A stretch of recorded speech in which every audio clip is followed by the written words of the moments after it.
تیری عزت عزیز ہے ورنہ۔ دوسری قسط۔ شاہ میر کی بات پر ایمان نے حیرت سے اس کی طرف دیکھا۔ اسے یقین نہیں آ رہا تھا کہ وہ اس کے لیے نرم پڑ گیا ہے۔ وہ تو سوچتی تھی کہ وہ اسے چائے بھی پینے نہیں دے گا۔ اس کی چھوٹی نیند عافیہ نے اسے چائے کی پیالی دی۔ وہ بیٹھ کر پینے لگی۔ وہ چارپائی پر بیٹھی ہوئی تھی۔ شاہ میر اسے ہی دیکھ رہا تھا۔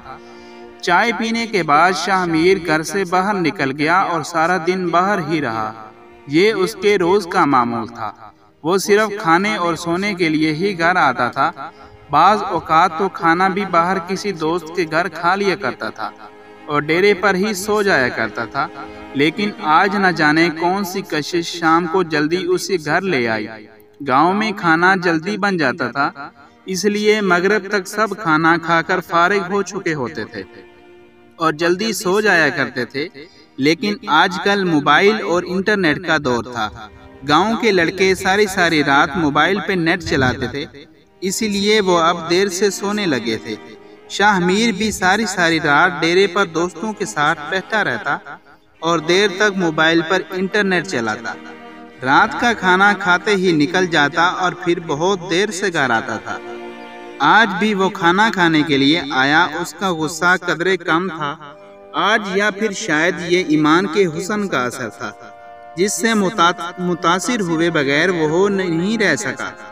کھانا کھانے کے بعد وہ اپنے کمرے میں آیا، لیکن کچھ سوچ کر ایمان کے پاس گیا جو دوسرے کمرے میں چارپائی پر اکیلے بیٹھے ہوئے کچھ سوچ رہی تھی۔ میرے کمرے میں آؤ، شاہ میر نے ایمان کو کہا۔ وہ اپنے کمرے میں چلا گیا۔ ایمان کی تو جیسے سن کر جان ہی نکل گئی۔ وہ کمرے کی طرف بڑھنے لگی۔ اس کے قدم من کے ہو رہے تھے۔ وہ سوچ رہی تھی نہ جانے کیا بات ہے، کہیں وہ اسے پھر سے مارنے نہ لگ جائے۔ وہ کمرے کے اندر آئی جہاں شاہ میر الماری میں کچھ ڈھونڈ رہا تھا۔ ایمان کو دیکھ کر شاہ میر اس کے قریب آیا اور دروازہ بند کر کے کنڈی لگا دی۔ ایمان حیرت سے دیکھ رہی تھی۔ شاہ میر اس کے قریب آ کر کھڑا ہو گیا اور اس کے حسن کو دیکھنے لگا۔ اس کی پلکیں جھکی ہوئی تھی جو بہت گھنی اور خوبصورت تھی، لیکن خوف کے مارے اس کی پلکیں بھی لرز رہی تھی۔ پھر شاہ میر کی نظریں اس کے بالوں پر گئیں جو ایک شانے کو ڈھلکے ہوئے تھے۔ اس کے بال بہت خوبصورت اور لمبے تھے۔ شاہ میر نے اس کے آگے کی ایک لٹ اپنے ہاتھوں میں لی تو ایمان نے نظر اٹھا کر شاہ میر کو دیکھا۔ ایمان حیرت سے اسے دیکھ کر سوچ رہی تھی، کیا وہ نرم پڑ رہا ہے؟ وہ خوف زدہ تو بہت تھی، لیکن اندر اسے اطمینان بھی آ رہا تھا۔ شاہ میر شاید اسے اپنی بیوی کے روب میں قبول کرنے لگا ہے۔ شاہ میر نے اس کا ہاتھ پکڑا اور اسے بیڈ پہ آ کر بٹھایا اور اسے دیکھنے لگا۔ اس نے اپنی زندگی میں اتنی حسین لڑکی کبھی نہیں دیکھی تھی، لڑکی بھی وہ جو اس کے لیے جائز تھی۔ حسین تو بہت ہو، شاہ میر نے اس کی آنکھوں میں جھانک کر کہا۔ ایمان روایتی بیوی کی طرح دل ہی دل میں اس تعریف پر خوش ہوئی تھی۔ اس کی پلکیں ابھی بھی جھکی ہوئی تھی اور شاہ میر بس اس کے حسن میں حیران ہو کر رہ گیا تھا۔ پڑھی لکھی ہو؟ شاہ میر نے پوچھا تو ایمان نے اس بات میں سر ہلایا۔ کتنا؟ اس نے اگلا سوال کیا۔ گریجویٹ ہوں، پرائیویٹ BA کیا ہے، ایمان نے لرزتی ہوئی آواز میں کہا۔ شہر میں رہتی تھی؟ شاہ میر نے پوچھا۔ شہر میں چھوٹی سی کالونی تھی، وہاں کے مقامی سکول اور کالج سے تعلیم حاصل کی، ایمان نے بتایا۔ وہ اب قدرے پرسکون تھی۔ کل جو ہوا اس کے لیے معافی چاہتا ہوں، بس غصہ آ گیا تھا، شاہ میر نے کہا تو وہ حیران ہوئی۔ اسے یقین نہیں آ رہا تھا کہ وہ اپنی غلطی تسلیم کر رہا ہے اور اس سے معافی بھی مانگ رہا ہے۔ کوئی بات نہیں، ایمان نے کہا۔ غصہ تو ابھی بھی اس کے دل میں بہت تھا، لیکن اس نے ابھی اپنا غصہ ایک طرف رکھ دیا تھا۔ ہر مرد کی طرح وہ بھی ایک عورت کے حسن پر فدا ہونے لگا تھا۔ ایمان کے پاس حسن ایک واحد ہتھیار تھا۔ شاہ میر نے اسے اپنے حصار میں لیا کہ اچانک اس کا فون بجا۔ کہاں ہے یار؟ یہاں پر محفل جمی ہوئی ہے، ہم سب دوستوں نے چائے بنائی ہے، انٹرنیٹ بھی چل رہا ہے، آ جاؤ گپ شپ لگاتے ہیں، بہت مزہ ہے، آگ بھی جلائی ہوئی ہے۔